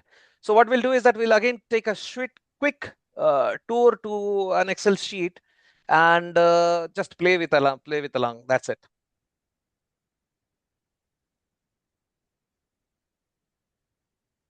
Okay. All right. All right. So now we say mode. We say median. Mean we have already known, so there is no need for us. So let's see what is the mode. So I say mode, but the point out here is that the function, the spreadsheet function, Excel function, actually does not calculate the mode. It should calculate. So I'm skipping this. Don't worry, I'll come back to this later on. Median, of course, we can find out. They say median. Select the series, and there you go. Okay, now what I'm going to do is I'm going to denote this as okay. Now I'm going to dynamically change the data, and I want you to see one thing and tell me. Okay. Okay. Now, can you tell me the data which is there in front of me, is it positively skewed normal data or negatively skewed? Abhishek, you also included. Just by looking at this, can you tell me whether the data is positively skewed, normal distribution, or negatively skewed?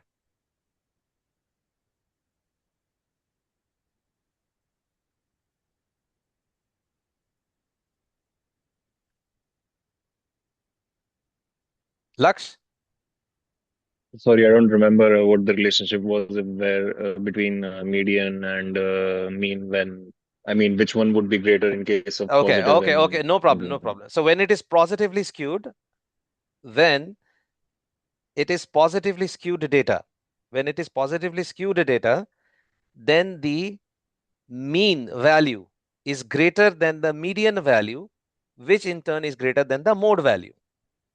Okay. When it is negatively skewed data, the reverse happens. That means the mean is least, followed by the median, followed by the mode. Okay? If it is symmetrical, then all of them will be equal. Yeah. Okay, so now looking at this, what do you think the data is going to be? Is it going to be a normal distribution or a skewed distribution? If it is skewed distribution, which kind of skew is this? Positive skew or negative skew? This It is a positive one. Absolutely correct. It's a positively skewed data. Now? Yeah, positive. Now?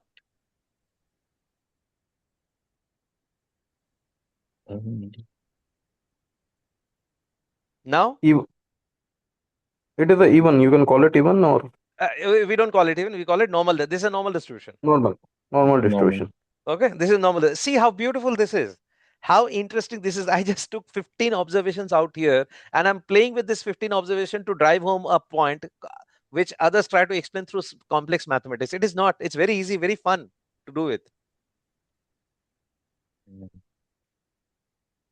Just by looking at some properties of the data, I'm able to tell. Unfortunately, because the Excel does not support the mode function, that is why let me try. Mode is not actually supported. Let me still see. if I can, let's see. Okay, it's giving me something. Let's see. I mean, this is, I'm not going to put much reliance on this, but still, let's see. Let's see. Okay. Uh, so as you can see out here,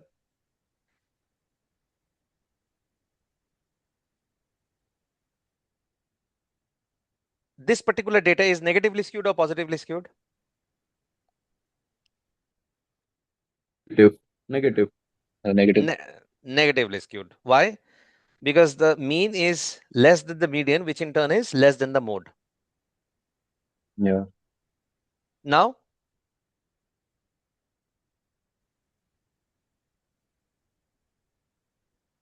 Positive. positively skewed. Positively skewed. Positively skewed. Now, Normal. Can we say it no, normal? it is slight negative skew, very slight. This Okay. data can Okay. pass off almost as a normal data. Now, Positive. positive skew, slight positive skew, not much. Yeah, slight. This one,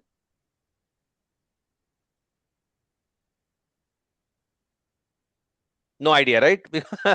Because here, this is No where, idea. because this is where the Excel actually makes the mistake. Anyway, so the idea is actually to drive home the point that, what exactly is the relationship between the two. By and large, they're always going to hold true.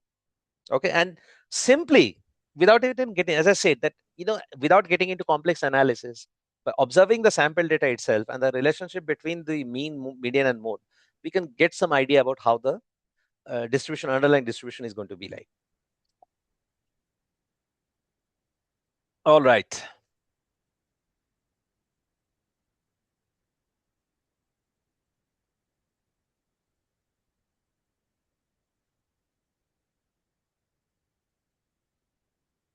All right. So, yeah. Little bit about the expectation thing. Now, again, because you're going to come across this word a lot, expectation. So expectation is basically nothing but something which you expect. More often than not, we call this the point estimate. For example, an average is basically an expectation parameter. Okay, when we have a series of data, let's say from y1 to yn, and we come out with the average of it. So expected value of y, we say, is equal to y bar. This is known as expectation parameter.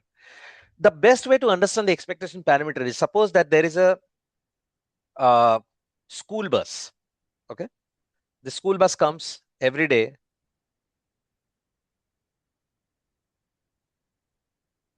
Okay, this is the school bus. So it comes every day to pick up a boy. This example is again a very important example. Let's say the boy stands here. The school bus comes every day to pick up the boy. Okay, the boy stands at this shade, right? So the driver stops the vehicle about 10 feet or 5 feet from that stop, obviously, and then waits for the kid to actually alight the bus. Okay, this happens every day. This happens every day. So it happens on the Monday, it happens on Tuesday, it happens on Wednesday. So on Thursday, where do you expect the kids should be standing? Where do you expect the kids should be standing? Right next to where the bus normally stops. So exactly the same position, is it not? Yeah. Exactly the same position where the kid was Okay. standing. Exactly the same position you would expect. Okay, so this is what is known as the expectation parameter. But in reality, it is not necessary for the kid actually to stand exactly on the same point. In fact, it is going to be impossible if we get into the coordinates and say the kid is exactly going to stand on the same point every day. It can happen that he might stand here. He's a little naughty. He might stand here. Am I right? Am I right? Yeah. But the driver's expectation is that he should always stand here. Okay. Now, please understand, I'm again dumbing down a very important concept. If the kid stands far away or little bit away, from where he's expected to stand, that will create something called as variation. And what is variation? Variation will give rise to something called as variance. Okay. Now, all thing remains constant. Do you want the variation to be more or variation to be less? Less. Samir, you Less. want the variation? Definitely yes. Yes. You want less. Why? Why? Why? Tell Easier me. to predict. Yes, because if the variance is less, it becomes easier to predict. It's not only easier to predict, it strengthens your prediction. That means your expectation parameter becomes Increases. that much more strong. The kid is exactly going to stand here on this bus stand. If he moves by 1 feet on the left side or 1 feet on right side, that's absolutely fine. But he moves by 5 feet on the left side and 5 feet from the right side, then obviously the driver will get confused and puzzled, and his expectation and forecasting will become weaker and weaker. If the kid is naughty, then the driver will finally call his mother or father and say that, boss, aap apna bachcha jo hai, please school chhod ke aao, because he's very naughty. Clear? So this is what is expectation. This is what gives rise to variation. Variation gives rise to variance, and we'll understand later variance actually gives rise to something called as standard deviation. With this now, let's, there are a few, idiotic formulas that's there in front of all of you. That's there. Can anybody tell me what these formulas are all about? Any idea what these formulas are all about?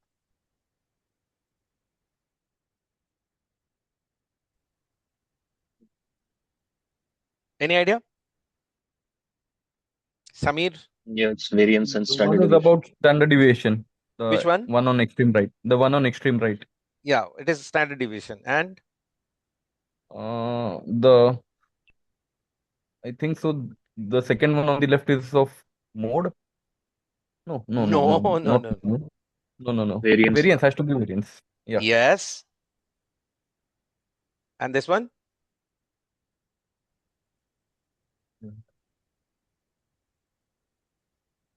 This one? This is known as mean absolute Deviation. deviation. Okay. Why it is called mean absolute deviation? I'll come to it later on. Let's play with some number. We can play it here, or we can again revert it to the Excel. And I think that's better that we work with the Excel directly, because these things I have already discussed now. The first time, not required. These are the moments, etc., not required right now. Yeah, okay, fine. So let's revert to the Excel and play around.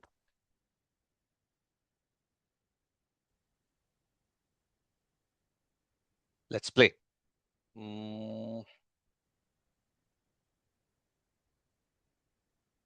All right.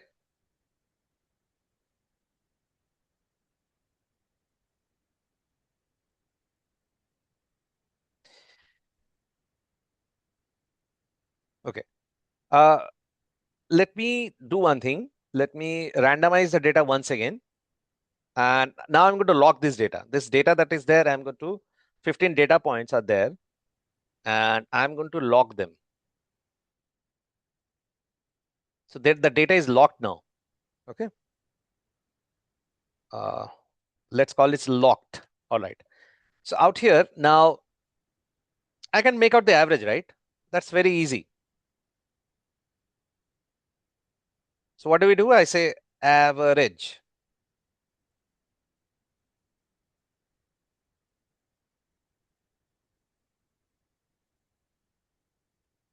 And it's going to give me some average.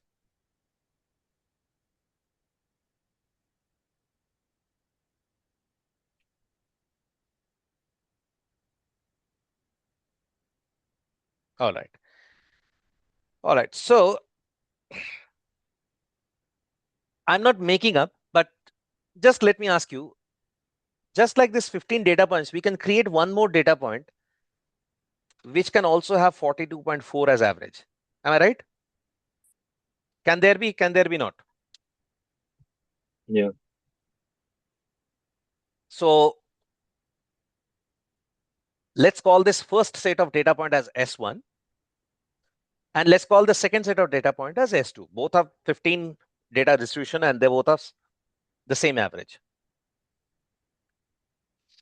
Now, given this information, that means the characteristics of the data should also be the same, right? Isn't it?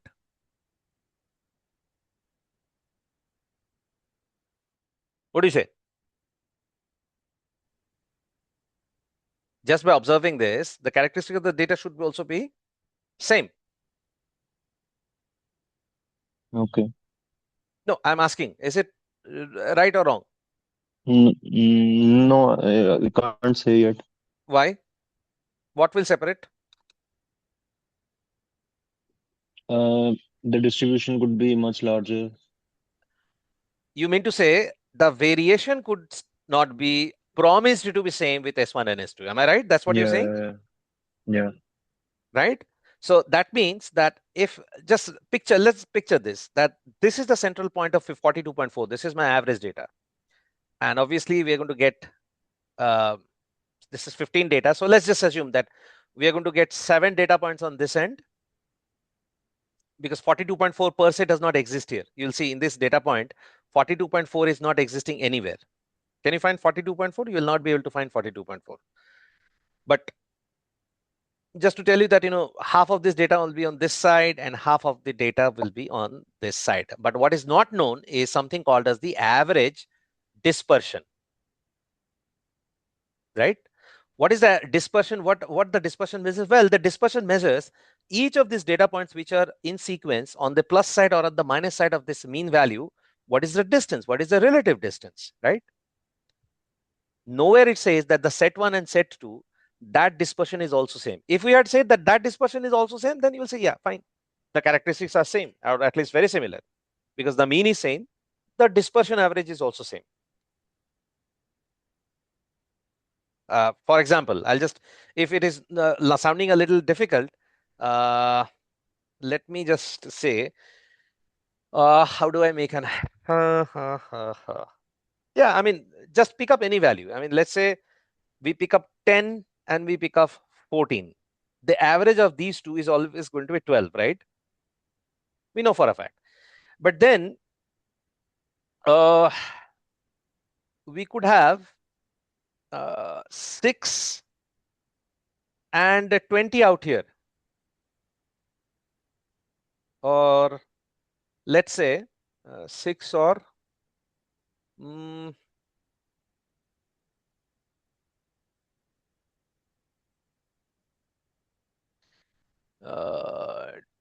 19, 20, 18, 18. Let's say 18. 6 and 18 out here. What is the average? Well, Again 12, right? Which one has more dispersion? bottom one. Bottom one has more dispersion, because the distance between 12 and 6 and 12 and 18 is obviously much, much more than the distance between 12 and 14 and 12 and 10, right? So now the next thing that we understand is that we need to calculate the variation. So if we have to do the variation, what do? We take out the distance between each of this point and then take the average distance. Is this correct to understand the dispersion? Yeah. Huh? Mm. You see, what I'm saying is, if we take this and we sum this is the average distance for each of this point from the mean value. This is the mean value. From this mean value, you see each of this point is same, right? So if we Yeah, do this, and then if we sum them and divide them by the number of the data points, that is 15, then we'll get the average variation. Am I right? yeah. Samir, do you agree? I am not getting this. I'm saying the problem started with 2 sets of data, both of them having same average. Okay. If both sets of data have same average, you only know the same, only the average value you are only aware of. And if I say, well, Samir, you know what? You are working in bank. I'll tell you the default ratio of different loan portfolios. And Mm-hmm. you geographically find out the default portfolio of Mumbai, Nagpur, Nashik, Pune, etc. And you find that average is same. If the average is same, then the data characteristics are also should be same, na? Should be or should not be? It should If be they the are, same, but no, no, I'm asking you, it if it cannot be is, the same. because see, loan is It cannot, comprised, yeah, it yeah, need not be same, because loan comprised of random data, correct. random people taking out loan, who do not have any correlation among themselves. Yes, See, true. if I tell you the default ratio in Mumbai is 1%, Pune is 1, Mumbai is 2%, Pune is 2%, Nashik is 2%, that percent does not tell us that the homogeneity of the data is same, until and Correct. unless we are also sure about one more thing at least, and that is the average dispersion. What is the dispersion? So I gave these two data. One is S1 and another is S2. Let's say we had picked up these two data. This 10 and 14. The average of 10 and 14 is 12. The average of 6 and 8 is also 12. But both 12. these data sets are not same. Their characteristics are not same. Why their characteristics are not same? Because the distance of 12 from 10 and 12 from 14 are not same as distance from 12 from 6 and 12 from 18. Hmm. So variation Yes. differs, no? Yeah. Yeah. So for any data point, if you have to find out the variation, what should we do? We should take all the differences from the data. For example, the first one I'm saying, I'm taking this data 47 minus 42.4. So this is the difference, first difference. Yes.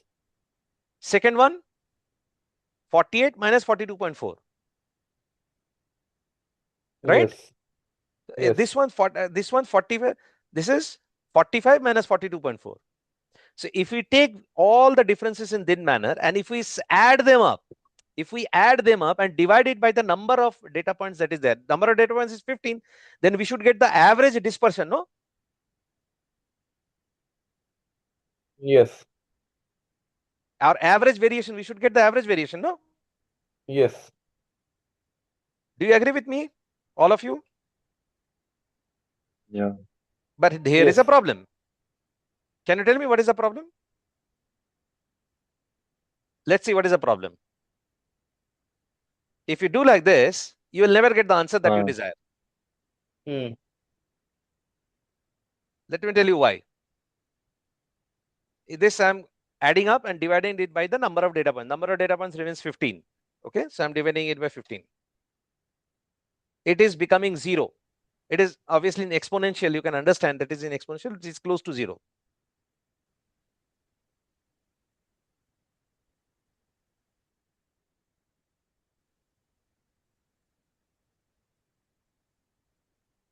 And this will always be the case, regardless of the data point.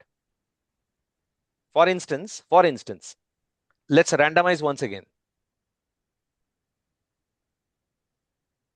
Okay, I pick up this value now. Now let me lock this value here.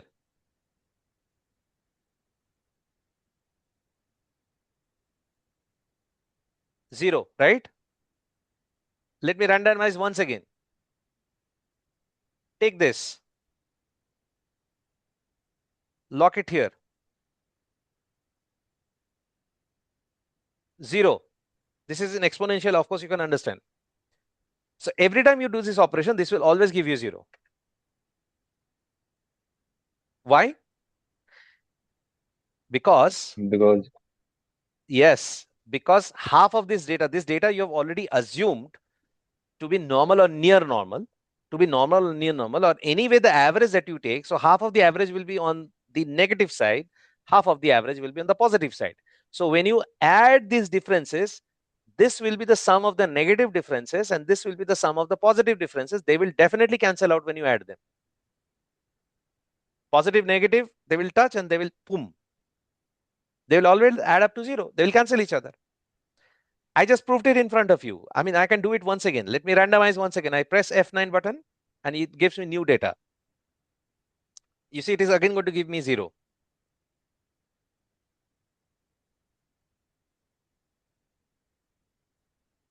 Did you see? Yeah. It's giving me 0. This will always be the case. So now this is a big problem. We want to create the variation. We want to know the variation, but we do not know how to handle this. Because every time we do so, it always cancels out. So one way of doing it is basically taking something called as the modulus or the mod value. What is modulus? So modulus is basically taking out the positive value of a number series. So for example, even if this value, for example, all the negative values out here, 16.93, 3.93, this we should not consider as 16.93 negative. In fact, we should consider all values that are less than the average value, we should convert them into positive value. Okay. So for example, if we take 16.933, in fact, if we just, for this particular case, I'm saying, I'm just going to put minus out here. So this will become plus, right? Similarly, we can exercise this here as well, this here as well. You see, already after doing this, the value has changed. So we can do it, we can carry out this exercise with all of them. Once you carry out this exercise with all of them, then the value out here will become non-zero. And this is what is called as mean absolute. The word absolute stands for the modulus, the mean absolute deviation. Mean absolute deviation. Okay, so that was the formula that was given, that the MAD is equal to mod of all the xi minus mu, where mu is basically your mean value. Okay, divided by n. N is number of data point. Now, there is no direct reference of this mean absolute deviation in your curriculum. They have actually done away with this, but they should have actually done, because this actually then brings about the concept of something called as variance, and then it brings about the concept of something called as standard deviation. You're talking about the standard deviation. Now you first understand that when the variance is there, you need to understand variance is just nothing but the square of these things and without the mod. Okay, now let's just take this value itself. We'll do it once again in a separate sheet. Okay, let's just take this value as it is, go to a new sheet and paste them. Okay, so these are my locked X values, and these are my serial number of observation. So we have 1, 2, and then, we can actually, there are 15 values, of course, we know. And we can calculate the mean. We know the mean is going to be average. I'm just taking the average of this number. I hope my screen is visible to all of you. Yeah. Okay. So obviously it is going to be 28 as an average. Okay. But now we are interested in finding out the dispersion as well. To find out the dispersion, what do we need to find out? I walked you through the concept of the mean absolute deviation, but mean absolute deviation gives, from mean absolute deviation, we graduate to the next concept of dispersion, which we called as the standard deviation. Now, standard deviation is nothing but, we can use the Excel function out here as well, direct, but I will show you separately also how standard deviation can be calculated. There are 3 ways of calculating standard deviation. We got the standard deviation as 11.6, and then variance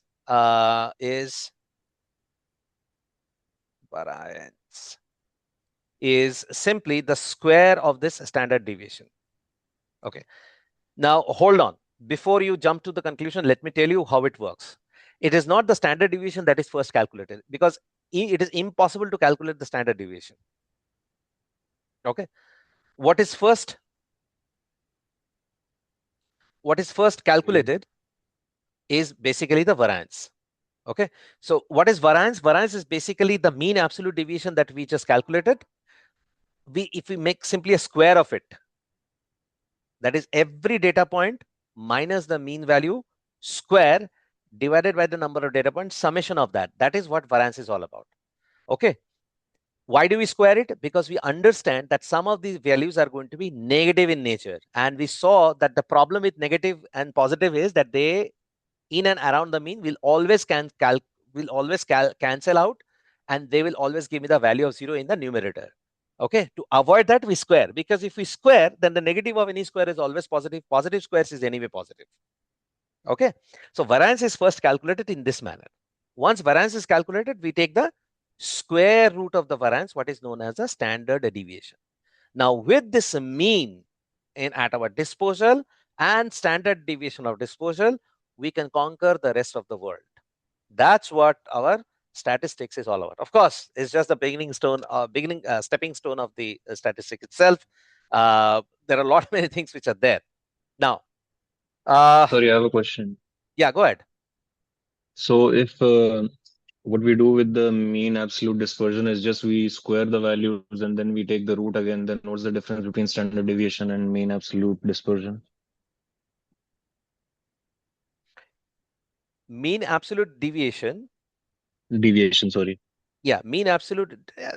Mean absolute deviation or dispersion is a precursor to your standard deviation variance. That's all. You have see in case understand the formulas that's there. In case of mean absolute deviation, what is the formula that we use? We simply use the mod. Yeah. Right? We simply use the mod. In case of variance, what we say?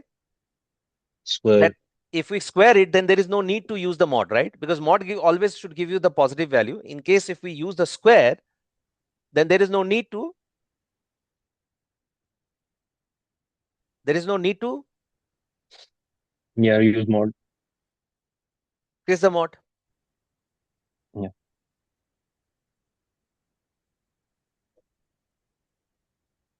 Now, in an ideal scenario, these two values will always be equal. In an ideal scenario. Okay. That's the relationship. Okay. Okay. Numerically, Yeah. they are same. There is no difference. Got it. Yeah, go ahead. No, that's all. Okay. All right. So there are a few, again, going forward, there are, why I said that this is the stepping stone, why I went through the MAD. In fact, there is some difference between the MAD and standard deviation as well. I was not fully correct. Because in case of MAD, what we do is that we say it is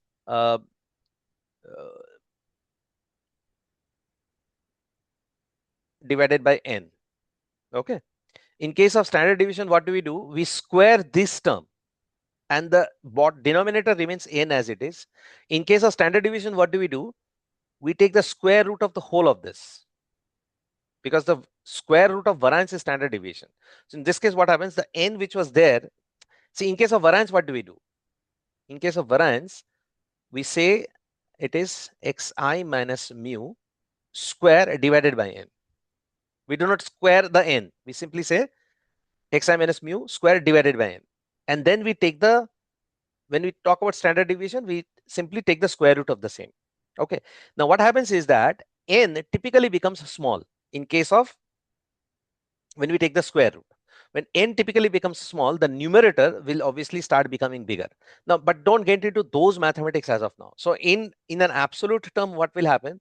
The value of mod will actually be, concept wise they are all same. Concept wise there is no difference, but the value of mod is always going to be less than the value of your standard deviation. That's the interpretation that you should have.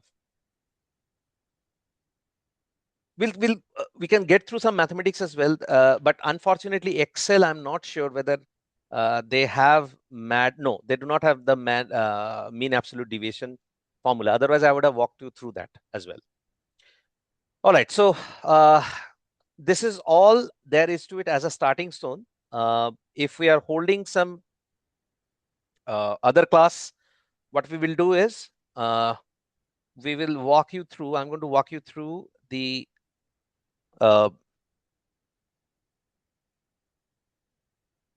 yeah. So this is where we start from. So we will walk you through some elegant example, and then we talk about distribution. These distributions is something which are there in your CFA as well as in your FRM. In FRM, these distributions are very, very important, extremely important. And then we will talk about those moments.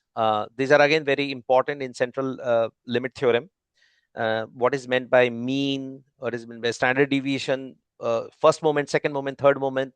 So for example, mean or the expectation parameter, the mean value, they are called the first moment of any distribution. First moment of any distribution. The standard deviation or the variance as we know it, that is called as a second moment of the distribution. Then there is something called a skewness, which we already discussed, negatively skewed or positively skewed. That is what is known as the third moment of distribution. And then there is something called as kurtosis. Uh, kurtosis. Kurtosis, I will explain kurtosis in my next class in detail, because unless you have a full-scale knowledge about the normal distribution, kurtosis will not make any sense. This is known as a fourth moment of distributions. So these are how actually distributions are actually characterized. When we work across all of these parameters, that is when we can actually segregate or qualify the data. How good the data is, whether the data is good enough to make some future projection, and if we make those future projection, what degree of confidence we can attach to them. So in our next class, probably we are going to cover all of them. I'm going to walk you through the univariate to multivariate, what is meant by multivariate, what is the basis of two very important relationship, what is known as covariance and correlation. In fact, I have got an entire series of videos covered in this in my tutorial as well. Then the formulas for this, and I will manually prove. When I say formulas, please understand, I'm not going to only refer to these formulas as they are. Of course, you need to know these formulas, but what I'm going to do is that I'm going to manually prove all of this formula and tell you that how they actually come into being, what is the significance of them. So whether it is variance we have already worked through. I have given you an understanding of variance from mean absolute deviation to variance to standard deviation. That concept I have already cleared. I have cleared the concept of mean, and I have also cleared the concept of standard deviation. But the next class is going to be about covariance, correlation efficient. These things are also important along with the moments of distribution. Okay, but all of them I'm going to manually first show it in the spreadsheet how they're being done, so that your intuition is well cemented, your concept is well cemented. Then only your these formulas will make sense. And then from univariate we'll enter into multivariate, how regression bases are actually formed, why regression is actually required. And then we're going to discuss about these parameters. Some of them again I'm going to prove to you, so that you need not memorize them. Okay, for example, this already we have done. This is something which is self-evident. This is something which is extremely important and I'm going to prove. This is something which is extremely important and I'm going to prove them. So these are few of the things which are there in our examples.